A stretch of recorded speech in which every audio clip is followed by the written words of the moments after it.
Good morning. हम लोग अब काम करने जा रहे हैं और हमारा जो प्रश्न पत्र है उसमें प्रश्न पत्र का हमारा प्रारूप क्या होगा, पहले हम उन चीज़ों को देखेंगे। फिर हमारी समय सीमा क्या हो सकती है उसका आकलन करेंगे। ठीक है, एक बार चीज़ों को देख लेंगे कि हम जो काम करने जा रहे हैं उसके लिए किन किन चीज़ों की आवश्यकता होगी। तो तदनुरूप हमारे दिमाग में यह एक ढांचा बन जाएगा कि हमको काम को कैसे कैसे करना है। ठीक है, हिंदी 100 अंक का है। यह आपका 2 स्लैब में होगा, 50 और 50। 50 आपका ऑब्जेक्टिव और 50 सब्जेक्टिव। इस ऑब्जेक्टिव वाले सेक्शन में 2 स्लैब बनेगा, एक व्याकरण और दूसरा पाठ्यपुस्तक। अब यहाँ जो 50 है, टोटल क्वेश्चन आपका होगा कितना, 60। टोटल कितना होगा, 60। ये 50 और 50 ये क्या है, अंक है। ठीक है, और यहाँ पे जो 25 और 35 दिख रहा है, ये 25-35 प्रश्नों की संख्या है, लेकिन इसमें से आपको देना कितना है, 50 का ही जवाब देना है। ठीक है, तो यहाँ पे 50 लेकिन यहाँ पे 60 पूरेगा। तो आप ऐसे समझिए कि 50 अंकों का है और यहाँ पे 60 प्रश्न होंगे, जिसमें से इस पूरे में से हमको देना कितने का आंसर है, 50 का। ठीक है, ओके। व्याकरण 25 और पाठ्यपुस्तक 35। इस व्याकरण में आपके 20 टॉपिक्स आते हैं पढ़ने के लिए। ठीक है, 19-20 टॉपिक है जो पूरा का पूरा वो है। उसके बारे में फिर मैं आपको बताऊंगा। पाठ्यपुस्तक, इस पाठ्यपुस्तक में आपका जो 13 गद्य है, 13 पद्य है और 13 आपका अनुदित कहानी है। इसमें देखिए कि ये जो आपका है,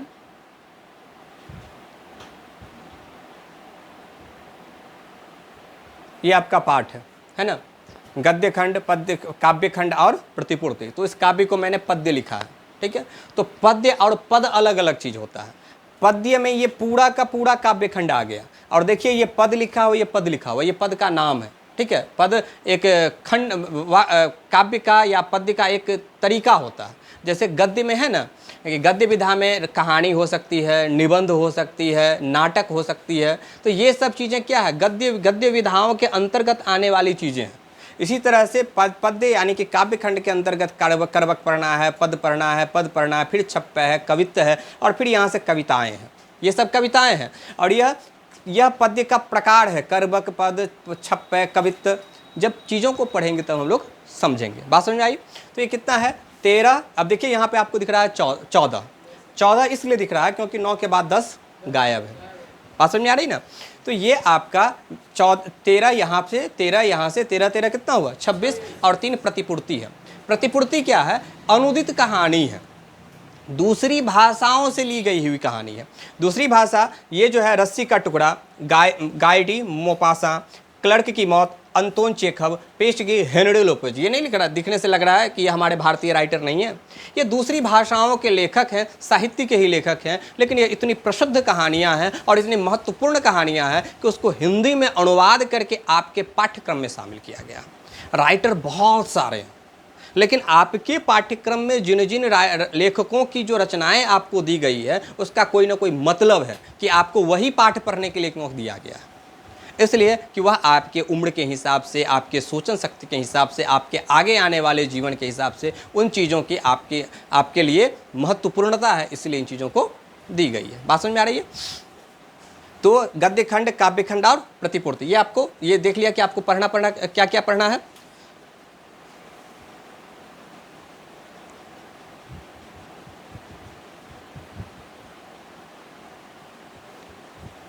व्याकरण पाठ्यपुस्तक, तो 13 गद्य, 13 पद्य, 3 अनुदित कहानियां, स्पष्ट हो गई।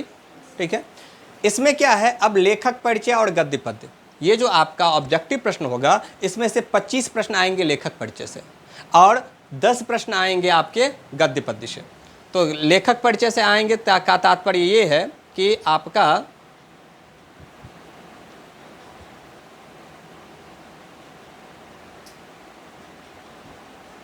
जितना भी आपको पाठ पढ़ना है, अभी आपने देखा था ना, ये पाठ है ना, तो ये पाठ है बातचीत, इनके लेखक बालकृष्ण भट्ट। उसने कहा था चंद्रशेखर शर्मा गुलेडी, संपूर्ण क्रांति जयप्रकाश नारायण।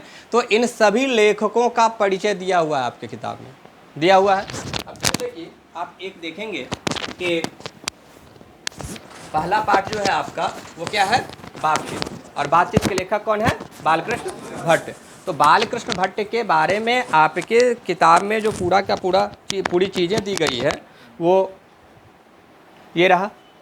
अब इसमें देखिए कि इनका जन्म कब हुआ, 23 जून 1844। निधन कब हुआ, 20 जुलाई 1914। निवास स्थान, माता पिता, ठीक है, माता पिता, शिक्षा, वृत्ति, इन्होंने क्या क्या काम किया। फिर विशेष परिस्थिति, इनके जीवन में ऐसी क्या विशेष परिस्थिति आई कि उनके जीवन पूरे जीवन क्रम में ऐसी क्या क्या विशेष परिस्थिति रही जिसका इनके जीवन पर गहरा प्रभाव पड़ा। फिर रचनात्मक सक्रियता, इनके साहित्य के क्षेत्र में इन्होंने क्या क्या कार्य किया है उसका विश्लेषण। उनकी रचनाओं में भी उपन्यास, फिर नाटक, फिर प्रहसन, निबंध, ये सारी चीज़ें। अब क्या होता है कि आपका जो ऑब्जेक्टिव प्रश्न जो पूछा जाता है परीक्षा में वह इसमें से किसी को भी उठा करके दे देगा। ठीक है, आपके पास रहेगा कि बालकृष्ण भट्ट के माता जी का नाम क्या था।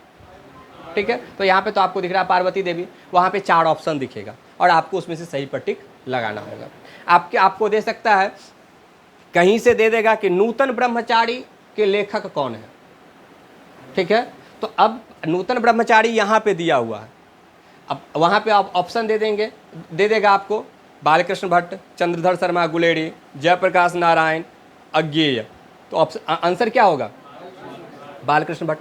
तो जिस प्रकार से बालकृष्ण भट्ट का यहाँ पे परिचय दिया हुआ है उसी प्रकार से अन्य लेखकों का भी आपके किताब का सारे का परिचय दिया हुआ है और प्रश्न को इस प्रकार से खींचा जाएगा।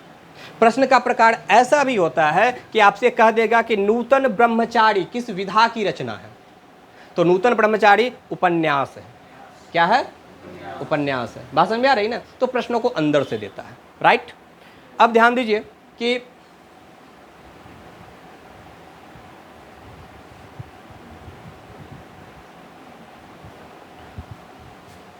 लेखक परिचय समझ में आया कि इसमें प्रश्न कैसे कैसे कैसे कहाँ से आएंगे।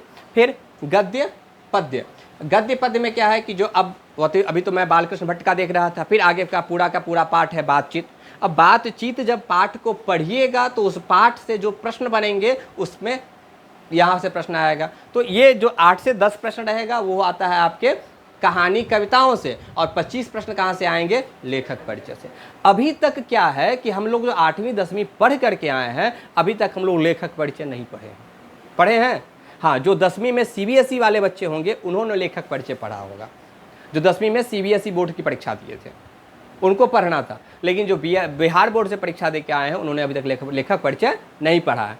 10वीं की जो आप परीक्षा दिए थे बिहार बोर्ड से उसमें क्या था कि 8वीं वाला ही हिंदी पढ़ना था, जो आप पहले भी पढ़ चुके थे, दोबारा एक बार रिवीजन कर लिए। ठीक है, उसमें भी क्या था, सिलेबस भी ऐसा था कि 2 तो गद्यांश ही था, नया गद्यांश रहेगा उसको पढ़ के उत्तर दे दीजिए। निबंध था, पत्र था, और भी ऐसी चीज़ें थी जहाँ से आपको आसानी से नंबर आ जाता। लेकिन यहाँ का जो आप जो देख रहे हैं क्वेश्चन पैटर्न, यहाँ पे इतनी आसानी से नंबर आने वाला नहीं है। इसलिए आपको यहाँ पे हिंदी को हल्के में नहीं लेना होगा। अगर आप हल्के में लेंगे तो जितना मेहनत से आपको वहाँ पे 80, 90, 95 आ गया था उतना ही मेहनत से 60, 70 नंबर आ जाएगा। इसलिए क्या है कि यहाँ पे आपको काम करने की ज़रूरत है, और हम लोग काम करेंगे अच्छे से तो निश्चित रूप से 95 क्रॉस करेंगे। वहाँ पे आप देखे होंगे जो पोस्टर पर जो कुछ बच्चों का है मार्क्स, ठीक है, तो उसमें समझिए कि लगभग 1-1.5 महीना बच्चा पढ़ा था और उसमें से वो उसका स्कोर है। जब हम लोग एक लंबे प्लान के तहत चलेंगे तो हमारा स्कोर अच्छा क्यों नहीं आएगा। और उसमें से 4-5 बच्चे ऐसे हैं जिसका 50 में 50 आया था। अभी ये कह रहे थे कि विनय का इतना नंबर था, तो शायद उनको विनय बताया भी होगा कि उसका भी 50 में 50 था ऑब्जेक्टिव। ठीक है, तो ऐसे कई बच्चे उसमें हैं। तो हम लोग अगर इस सेक्शन पे 50 अगर यहाँ से पूरा का पूरा ले आते हैं तो इसमें से 40 हमारा आसानी से हो सकता है। ठीक है, तब हम लोग 90 क्रॉस कर सकते हैं। लेकिन अगर इसमें 50 में से हमारा 48 हो जाए, 46 हो जाए, 45 हो जाए तो क्या 90 पहुँच पाना आसान होगा। और अगर 40 पर आके गिर गए तब तो 90 को भूलिए जाइए, तब तो 80 बहुत ले आइएगा तो 80 ले आइएगा। बात समझ में आ रही है।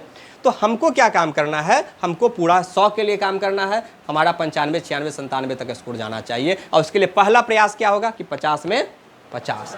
देखिए 100 ऑब्जेक्टिव भी जब आपके पास था तो आंसर कितना का देना था, 50 का ही ना। अब भी कितना का देना है, 60 का, 60 में से 50 देना है। अब क्या होगा कि 100 ऑब्जेक्टिव के लिए हमको टाइम जो मिलता था वो अभी उतना ही मिलता था जितना 60 के लिए मिलता था मिलेगा। तो उसमें होता क्या था कि हम प्रश्न को चयन करने में ही ज़्यादा समय बिता देते थे। 100 प्रश्न पढ़ना तो पढ़ने में भी तो टाइम लगता है, अब पढ़ने का बर्डन भी उतना नहीं है। तो हमको तैयारी ऐसे करना है कि पूरा का पूरा एकदम सही का सही और करेक्ट हम चुन लें। बात समझ में आई? तो लेखक परिचय एक अहम हिस्सा बनेगा। ठीक है, हम लेखक परिचय बढ़िया से पढ़ लेंगे, गद्य पद्य कहानियों कविताओं को पढ़ेंगे तो ये हमारा पूरा का पूरा सेक्शन बढ़िया से हो जाएगा। तो अगर ये बढ़िया से कर लिया और ये बढ़िया से कर लिए, 35 कर लिए, तो व्याकरण